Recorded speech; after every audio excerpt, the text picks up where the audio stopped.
আজকে আমি শেয়ার করব আমার ইন্ডিয়ার ভিসা আমি কিভাবে পাইলাম। তো এটা হচ্ছে ইন্ডিয়ার ভিসা, টুরিস্ট ভিসা, যেমন 3 ক্যাটাগরি, সিঙ্গেল এন্ট্রি। বর্তমানে কিন্তু বাংলাদেশি ন্যাশনালিটির জন্য ইন্ডিয়ান টুরিস্ট ভিসা অফ।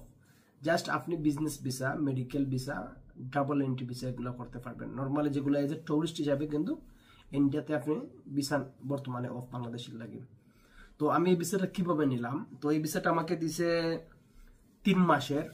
আমি 3 মাসের ভিতরে যেতে পারবো এটা। তো আমি নর্মালি হচ্ছে ভিসাটা আমি নিছি দুবাই থেকে, ইউনাইটেড আরব আমিরাত থেকে, কারণ দুবাইয়ের রেসিডেন্ট আমি ওইখান থেকে ভিসা নিছি। আমাকে তো ঝামেলা করে নাই, আমার ব্যাংক স্টেটমেন্ট, এনওসি বা বিজনেস লাইসেন্স এগুলো দিয়েছি, তারা আমাকে ভিসা দিয়ে দিছে 3-4 দিনের ভিতরে। কিন্তু এই ভিডিও যারা বাংলাদেশে আছেন আপনারা নিতে পারবেন না এই ভিসাটা, বাংলাদেশের জন্য অফ। কিন্তু যারা কাতারে আছেন, কুয়েতে আছেন, সিঙ্গাপুরে আছেন, দুবাইতে আছেন, আপনারা কিন্তু এই ভিসাটা নিতে পারবেন, এই ইন্ডিয়ার সিঙ্গেল এন্ট্রি ভিসা। তো এই ভিসা আমি রিসেন্টলি নিছি, আমার 1 মাস হয়েছে। তো আমি আগামী মাসে ট্যুর দিব ইন্ডিয়াতে।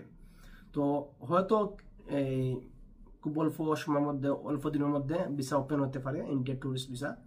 তো অনেকেই আপনার আমরা লাইক ধরেন আমরা ইউরোপে যেতে হয়, অনেক ইউরোপের পারপাসে আমাদেরকে যেতে হয় ইন্ডিয়াতে ভিসা নেওয়ার জন্য। যেমন ডাবল এন্ট্রি ভিসা, যেগুলা আপনার D1 ক্যাটাগরি, পর্তুগাল ভিসার জন্য আমরা যাই এই ইন্ডিয়াতে গিয়ে ভিসা অ্যাপ্লাই করি। তো বর্তমানে ভিসা হচ্ছে বাংলাদেশ থেকে, বাট একটু ডিফিকাল্ট। যেগুলা মেডিকেল ভিসা, অনেকে মেডিকেল ভিসা তো এন্ট্রি দিচ্ছে না, সব কিছু ডকুমেন্ট প্রুফ না থাকে, মানে লিগেল না থাকে। তো আমি এই ভিসাটা নিছি দুবাই থেকে। তো যারা দুবাইতে আছেন আপনারা চাইলে ইন্ডিয়ার এই ভিসাটা নিতে পারেন। তো ভিসাটা অ্যাপ্রুভ হয়েছে। Thank you.